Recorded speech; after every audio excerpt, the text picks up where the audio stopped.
we have a guy that I'm going to tell you point blank could end up being the steal of the draft.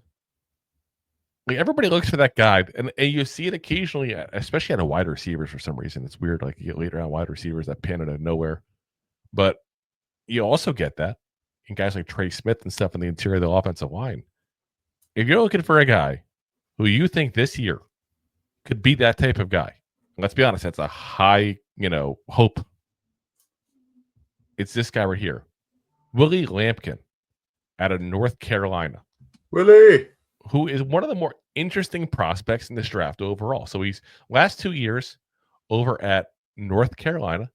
Prior to that, spent 3 years over at Coastal Carolina. So he's got a lot of experience. He's 23 years old, so not that old even for the lot of experience. Here's the problem. 5'11", 290 pounds. Yeah, he's a tiny guy. The size is the issue. Went to high school in both Belleville, Florida, and Lakeland, Florida, which I was actually just in yesterday and drove through not too far from my house. This past season, 12 games at 85.6 PFF grade. Now, guys, that is the highest grade of any of the guards we're going to talk about today, PFF-wise. Again, PFF is not all, but it's one of those stats you can give out to give you an idea of how they think at least a player played. Here's the thing. 61 career games. Not too shabby. Like I said, start off in 2020. It was the second team all Sun Belt, first 2 years over at Coastal Carolina. Then goes to first team all Sun Belt in 22. Third team all ACC in 23. This past season, Jacobs Blocks Trophy. First team all American. First team all ACC. Had a great showing here in his second year there at Carolina. Snaps in the last 3 seasons, 141 at left guard, 936 at center, 1,473 at right guard.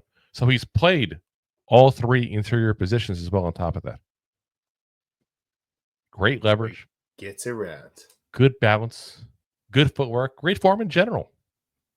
Here's the issue, and the one thing stopping him. He's 5'11" and 290 pounds.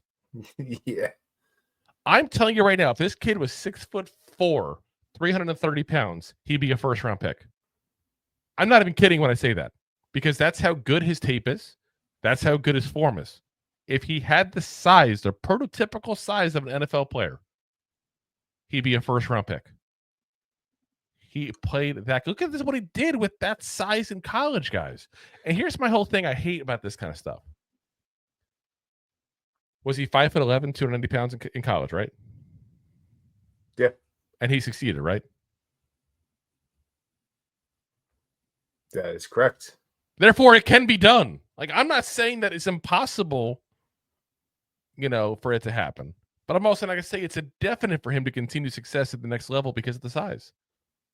I think this is a boomer bust kind of player. I think one of two things. He's going to be that guy that is going to be like the Doug Flutie of guards. Or he's going to be that guy that's out of the league in a couple of years because he just can't hang. Because he's a little T-Rex arms. He's too small in general. I will say he did play at the Senior Bowl practices, specifically both center and guard. And I just, to me, this is a guy that you draft out of a team that needs linemen. You bring him in. Worst comes to worst, you have him on the bench for a couple of years. And you see what you got out of him. I would be extremely happy if we drafted this guy in day 3. Extremely happy. Yeah, because what you said, day 3, like, it's a boomer bust, so it's a safe time to use that pick. Yeah. Could boom, could bust. It's like he's from Cummins, Georgia. No, that's a totally different person we talked about. Don't you make fun of my home away from home. Mean person. Anyway, let's get to the next guy here.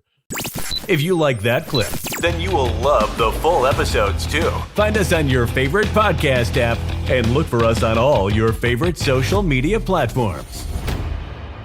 Thanks so much. Please, I'm begging you. Please subscribe.